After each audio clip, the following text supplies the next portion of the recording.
During Lent this year, we've focused on the topic of anxiety. We've done a book study on Anxious for Nothing. And my sermon series during this period of time has been about the anxiety of the sacrifice, looking at the life of Abraham and drawing parallels with Jesus's life. And during the last few weeks, I kind of pulled away a bit from talking about Jesus and his own kind of experiences on his own way to his own mountain of Moriah to focus more specifically on Abraham. And I did mention Jesus during that, but part of the reason is I wanted to kind of build up to this, to Abraham's sort of story, and then focus on Jesus' story more during this Holy Week period of time. And we get the start of that right here. And there's a lot of differences between Jesus' journey into Jerusalem and Abraham's journey into over to Moriah. Jesus' journey into Jerusalem is it seems like it's a celebration. It seems like it is something that is very significant, and it was. Jesus is making a statement here about who he is. He is showing people that he is fulfilling prophecy, and the people of that time interpreted the actions that he was doing as him declaring, "I am the Messiah. I am your King." This is why they cut down palm branches. That was a symbol of the coming of the king. And it's a symbol of Israel as well. So that there is a lot of significance here. People knew Jesus was doing this, and the fact that this comes right after he had raised somebody from the dead is also significant because he did something that nobody else had been able to do, and that's not because necessarily because of medical technology or anything like that. That time that did play a reason in that. Jesus raised Lazarus from the dead 7 days after he had died.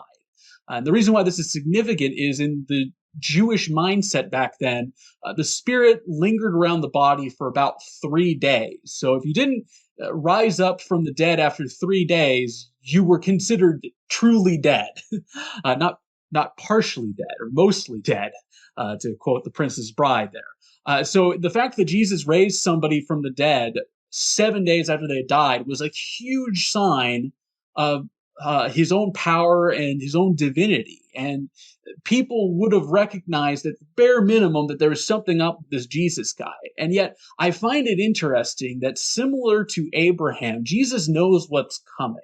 He knows that he is going into Jerusalem to die. He knows that he is going there to be arrested, to be betrayed, and to be crucified for our sins. And I can only imagine that he himself, while he might not have shown it at the time, was probably dealing with some anxiety facing that. We know that Jesus didn't want to die. He didn't want to experience that.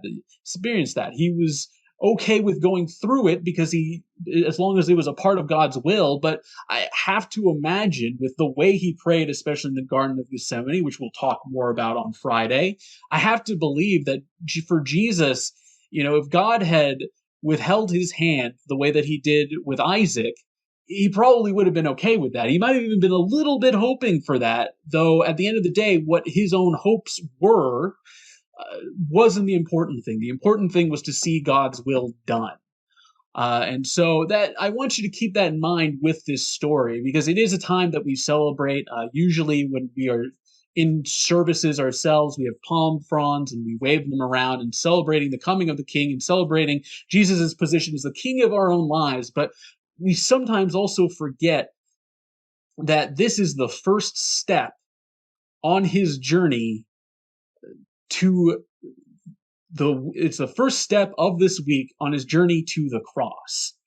And that would have weighed on his mind, similar to how with ourselves we have anxieties ourselves when we're moving in towards a major event or something that we're truly dreading.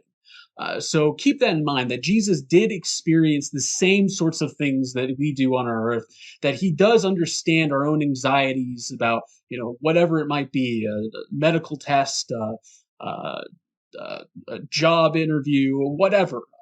He gets it. He does understand what it's like to go through that type of difficulty.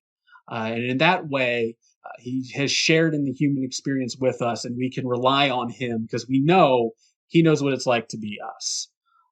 So, with that, I wish you all a wonderful Palm Sunday. And now I will invite you all to join me for our last worship song today.